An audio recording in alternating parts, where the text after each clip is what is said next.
Hello, this is Ian, and this is Ian's POV. Now, Starmer Mandelson affair is becoming the never-ending story. Every time you turn on the news, every time you see a podcast talking about it, there's a new angle. Now, I've talked about being in the newsroom and them talking about a story having legs. And you got a story that'll last a day, maybe a week, but this story has been months, and it isn't going away. Now this morning they're reporting that Starmer, this is the tyranny of a Labour government. I keep using the word tyranny. That's the only way I can explain the dictatorial nature of Starmer's premiership. There they are, mum's 4 teeth. Yeah, put them back in. Now,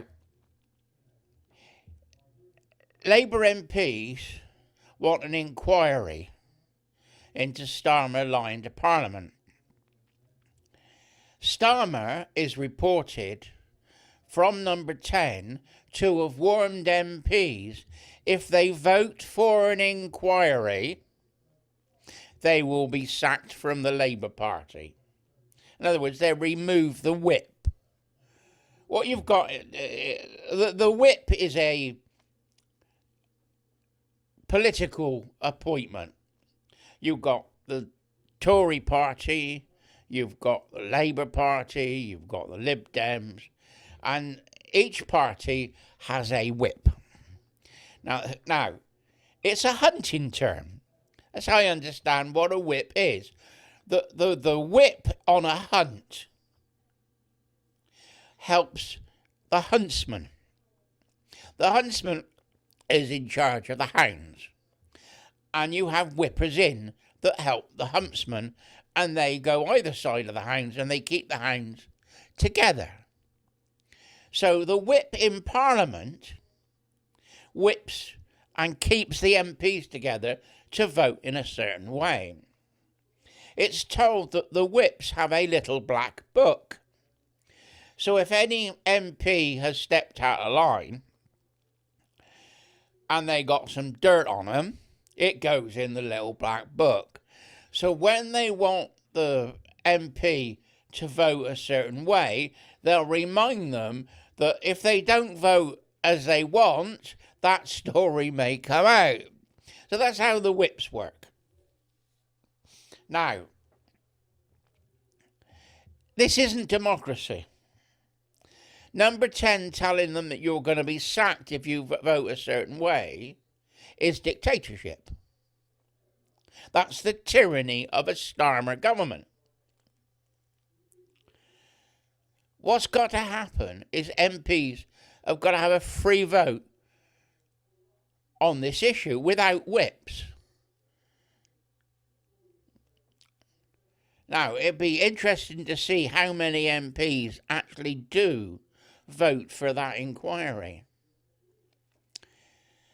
Angela Rayner is names being mentioned. Angela Rayner is supposed to have had a secret meeting with Burnham. Now, how can it be a secret meeting if we're told about it? Do you see what I mean? Now, another thing that came out, and I expect this is number 10 press office, is one of the things that have been talked about by the political commentators is that HMRC, that's a tax office, is going to make a decision on Angela Rayner's tax on her homes. You know, she owes £40,000 for the house that she sold. Now, is that an attempt to threaten her when this vote comes up for the inquiry into Starmer? Only thinking aloud here. As I keep saying, I don't know the answer. but it sure looks like a little nudge to remind Rayner that Starmer's got the dirt on her. Now, Lammy, in all this Mandelson-Starmer affair, Lammy has not said a word. Lammy was the Foreign Secretary at the time. Ollie Robinson talked about being pressured by the Foreign Office. That would have been under David Lammy. So how much did David Lammy know? Starmer said in the Commons that the Deputy Prime Minister, who was the Foreign Secretary at the time, didn't get told, and he didn't get told. Now, they're saying that the Ollie Robinson never gave Number 10 or Starmer the vetting report. Well, he might not have done. Ollie Robinson said he gave them the risk of Mandelson. What risk would Mandelson play in the post of ambassador to the United States? So there was like a risk assessment given to the Prime Minister. So the Prime Minister's sort of twisting words. Oh, I wasn't told about the vetting. Didn't know about the vetting process. But if he was told the risk, that's different. Same thing. Because the vetting would have shown up the risks. And with the Mandelson Epstein files that have come out, we can see the risk. Mandelson was giving Epstein government information when he was the business secretary. And then on the other hand, you've got the ex-Prince Andrew, who's now Andrew Mountbatten Windsor, was also giving Epstein government information.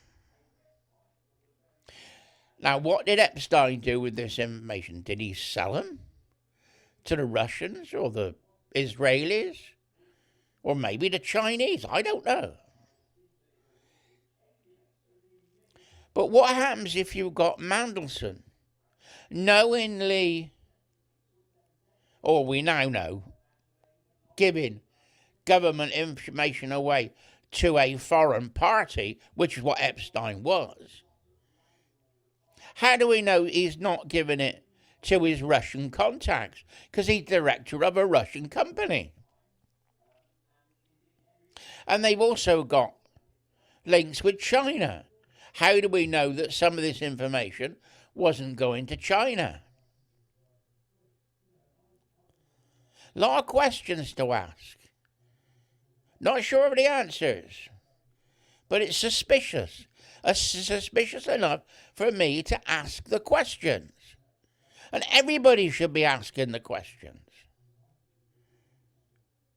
Anyway, that's it for this bit. Just sort of giving you an update of what people are talking about in the news.